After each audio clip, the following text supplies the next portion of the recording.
Hello guys! Magandang araw po sa inyong lahat.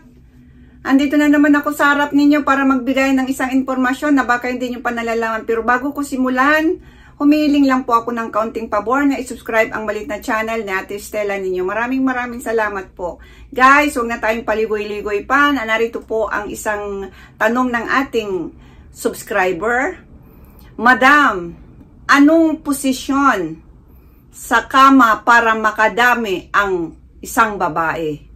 So yan po ang kanyang katanungan guys, kung paano ba magkaroon ng multiple orgasm siguro, no? So narito ang aking mga nasaliksik at ang number 1, mag-concentrate po tayo sa tinggil.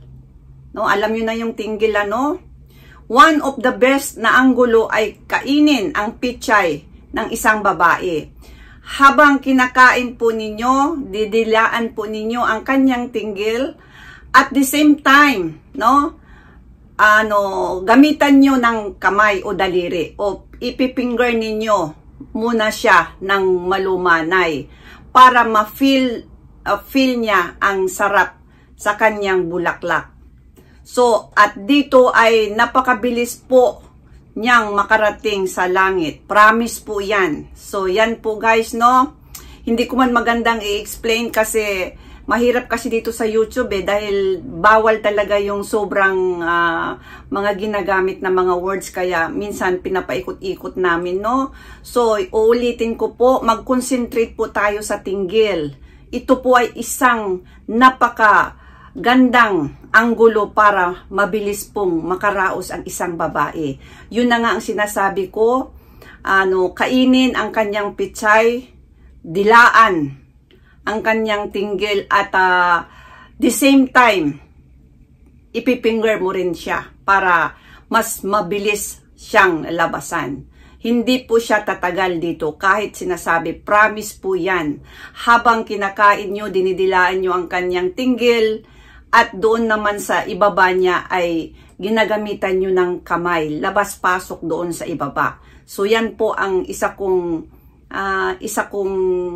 sa inyo, advice sa inyo para makaisa kaagad ang isang babae. So ang number 2 naman, pangalawa, aktwal na pagtatalik na ito. Kapag nakatapos na ang kapareha doon sa labas, doon sa tinggil, pwede mo nang ipasok si Manoy para sa second round ng babae na makadalawa siya. At dito naman, mas maganda ang posisyon ng lalaki ang nakapatong sa babae o yung tinatawag na missionary style, no? Para feel pa rin ng babae dahil kalalabas niya lang, nandoon pa rin yung yung pagnanasa niya kaunti. Kaya tuloy-tuloy na yan. At dahil magkaharap ang inyong mga mukha, dahil ang lalaki nasa itaas, so magkakaano ang inyong katawan, ang inyong mukha, magkadikit talaga. At dito, pwede pa kayong maghalikan. Kaya dito pangalawa, mabilis rin makaraos ang isang babae. Sinasabi ko na sa inyo guys, dito sa pangalawa, isa na naman si Mrs. Bayan o kasintahan ba ninyo yan. So yan po yung pangalawa, no, yung actual mula sa pagkain ng pichay niya, pangalawa doon na sa talik, actual, at ang pangatlo para makatatlo po siya, gawin niyo po ang babae sa itaas ninyo. Ang babae sa itaas ng lalaki. At sa pangatlong round ng babae, siya naman ngayon ang magmamaniho o magkukontrol sa lahat. Hayaan mong namnamin niya ang sarap habang gumigiling siya sa iyong ibabaw.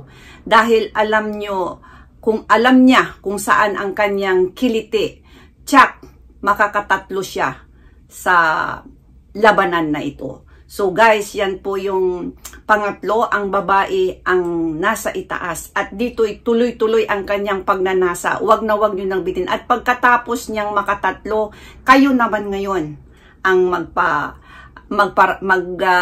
malabasan, ang lalaki naman. Dahil alam nyo naman guys na ang mga kababaihan ay hindi naman mahirap, kundi mas mabagal o mas late kaming makaraos, kaya mas maganda na pauunahan talaga yung babae bago po ang mga lalaki. So yan po yung tips ko, tatlo, na para makatatlo rin ang babae. Ang una, doon mag-concentrate sa bulaklak niya. Pangalawa, yung ipasok na si Manoy.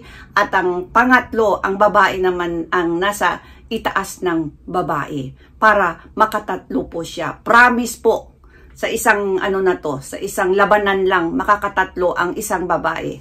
So yan po guys, sana nakita mo itong video ito. Dahil sa iyong tanong, ginawan ko na lang ng video para pangkalahatan. Maraming salamat.